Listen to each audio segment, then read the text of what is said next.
میں دو تین چیزیں ہیں. پہلی چیز ہمارے اعمال میں اخلاص کی کمی ہے.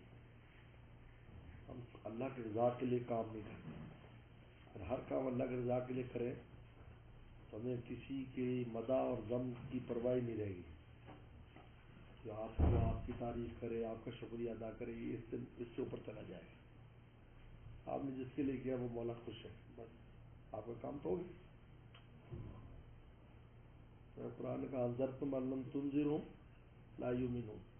آپ ڈرائیں نہ ڈرائیں ایمان لانے والے نہیں, لیکن رسولوں نے تبلیغ نہیں چھوڑی کیونکہ آپ کو اجر تو مل رہا, آپ کا مقصود اجر ہے. ان اجر الا علی اللہ. تو ایک تو یہ ہوتا ہے کہ اخلاص کی کمی جو ہے نا, اور دوسرا توکل علی اللہ کی کمی ہوتی ہے. اللہ کی ذات پر جو توکل ہے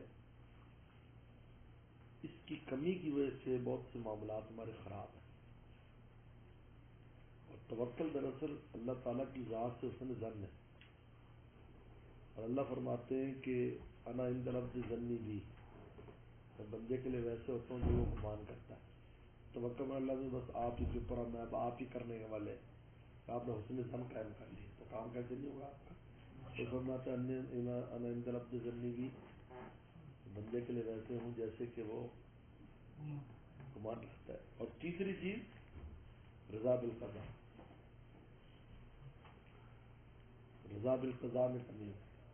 جب کوئی فیصلہ آ جاتا ہے ہماری مرضی کے خلاف تو میں ٹینشن ہو جاتا ہوں کہ آپ خدا تو نہیں ہو کہ تمہاری مرضی کا فیصلہ.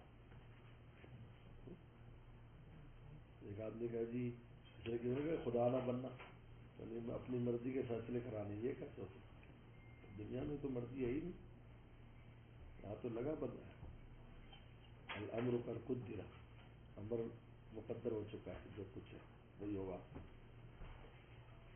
تو رضا بالقضاء جو ہے, حضرت ثانی فرماتے ہیں اخلاص سے اونچا عمل ہے یہ, اخلاص سے اونچا.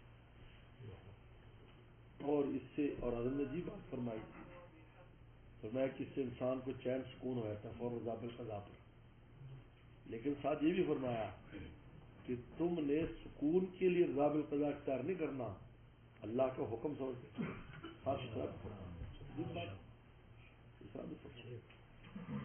یہ نہیں کرنا کہ یار اس سے بہت وہ چین ہو جاتا ہے تو بھائی ٹھیک اللہ سے راضی تو ہم بھی راضی, جدھر مولا ادھر شاہ دولا نہیں. اس لیے کرنا ہے کہ اللہ کا حکم ہے رضا بالقضاء. تو تین چیزیں اگر زندگی میں ہماری آ جائیں ہماری زندگی آسان ہو جائے گی, اچھی ہو جائے گی. اخلاص آ جائے, توکل اور رضا بالقضاء. یعنی آپ کوشش کریں, میرے شیخ فرماتے تھے اللہ سے بریانی مانگو, قورمہ مانگو, پھر دال دے دے خوش ہو کے کھاؤ. یعنی یار اس کا ملفوظ ہے, قورمہ مانگو, بریانی مانگو, پھر دال دے دے خوش ہو کے کھاؤ. رضا بالقضاء ہے. کوشش تو کی ہم نے, حالانکہ ادنا مل ٹھیک ہے, وہ خوش ہے تو ہم بھی خوش ہیں, ہمیں تو ان کی خوشی مطلوب ہے سارے کام کے لیے دنیا میں. یہ تین چیزیں بڑی اہم ہیں, بہت اہم نقطے ہیں اس کے حصول کے لیے کوشش کرنی چاہیے. اخلاص کی یعنی, اور یہ جتنی چیزیں ہیں, عجیب بات ہے کہ یہ ساری چیزیں پہلے آپ کو کسبن کرنی پڑے گی, پھر وابی بن جائے گی. پہلے کسب کرنا پڑے گا, سوچ کے کرنا پڑے گا, یہ کرنا ہو اچھا تو یہ کرنا, یہ کرنا.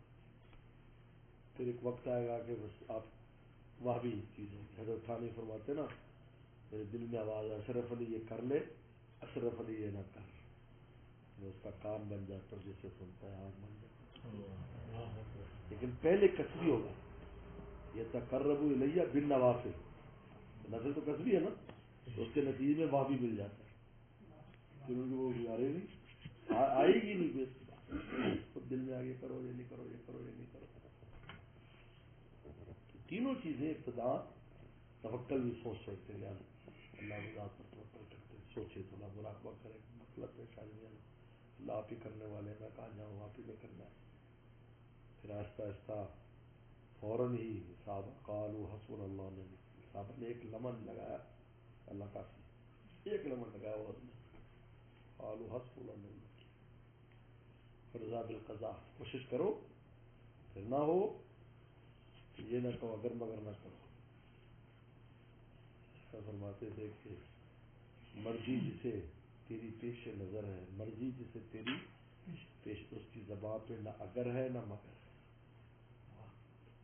مرضی جسے تیری پیش نظر ہے، اس کی زبان پہ نہ اگر ہے نہ مگر، لو یفتح باب الشیطان، اگر شیطان کا دروازہ کھولتے تھے. ہمارے والد صاحب ہمیشہ فرماتے تھے کہ لو نہ آنے دو، کام کرو، نہیں ہوگا یہ نہیں یار یار میں کر لیتا ہوں، میں کر لیتا ہوں، تو لو نہ آنے تم کرو، نہیں ہوا، کوشش تو کی تھی نہیں ہوا، تو لو نہیں آئے گا. اب اللہ کی مرضی ہے، میں نے تو کوشش کی تھی نہیں ہوا. ہمارے والد صاحب بڑی اونچی اس میں نظر تھی ان کی. والد صاحب کو جو اللہ نے یہ تفکر سمجھ دی تھی اس معاملات میں، آخرت کے معاملے میں حیران ہوتے ہیں. کہتے کرو کام کرو، یہ وہاں ایسا ہو رہا ہے، کوشش کرو، یہ نہیں ہوا، کوئی بات، اب لو لفظ تو نہیں آئے گا نا، لفظ نہیں آئے گا. اگر تمہیں یار اگر کر لیتا یار اگر، اس طرح بچاتے تھے لوگ ہمارے ذہن کو.